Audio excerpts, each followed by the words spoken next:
बाप और बेटे और कुद्दूस के नाम में आमीन। हमारे खुदा यीशु मसीह का फजल, खुदा बाप की मोहब्बत और रूहुल कुद्स की शराकत आप सबके साथ हो। मसीह खुदा ने मेरे अजीजों, आज हम सब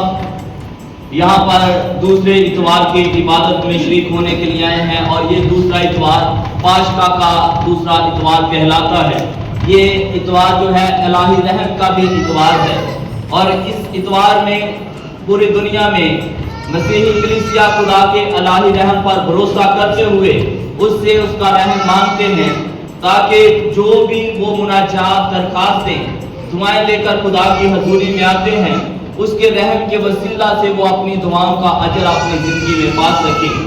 उसके साथ साथ आज की ये इबादत हम खास तौर पर अपने रूहानी चौपान को फ्रांसिस के लिए गुजार रहे हैं, जिनको खुदावंद ने अपनी हजूरी में अपने पास बुला लिया कि खुदा का ये नेक बंदा सारी जिंदगी खुदा के पाकिस्तान में काम करते हुए गुजारता रहा। उसने ईमान को फैलाया, खुदा के कलाम का प्रचार किया और ना सिर्फ बातों से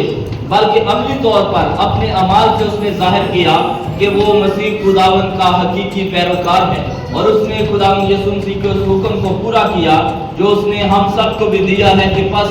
तुम्हारे कामों से लोग जाने कि तुम मेरे शागिर्द हो। आज हम खुदा के इस नेक बंदे के लिए ये अक़दस कुर्बानी गुज़राते हैं कि मेहरबान खुदा इंसान होने के नाते से उसके ख्यालों से, बातों से या किसी भी तरह से खुदा के बंदे से कोई गलती खता हुई है तो खुदावंद उसकी तमाम गलती खुदाओं को माफ़ फरमाए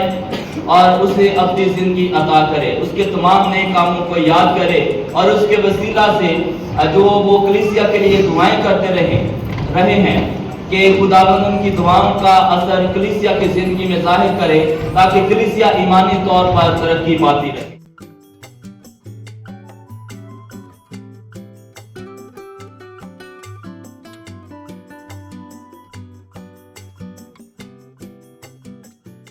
कि यीशु ही अल मसीह इब्ने खुदा है और कि तुम ईमान लाकर उसके नाम से जिंदगी पाओ। इंजील मुक़द्दस के वसीले से हमारे गुनाह माफ किए थे।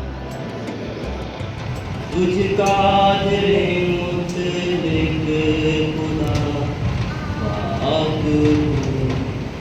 रूहुल कुद्दूस की वहदानियत में कामिल रिज़्क़ अज़ीम शान हमेशा से हमेशा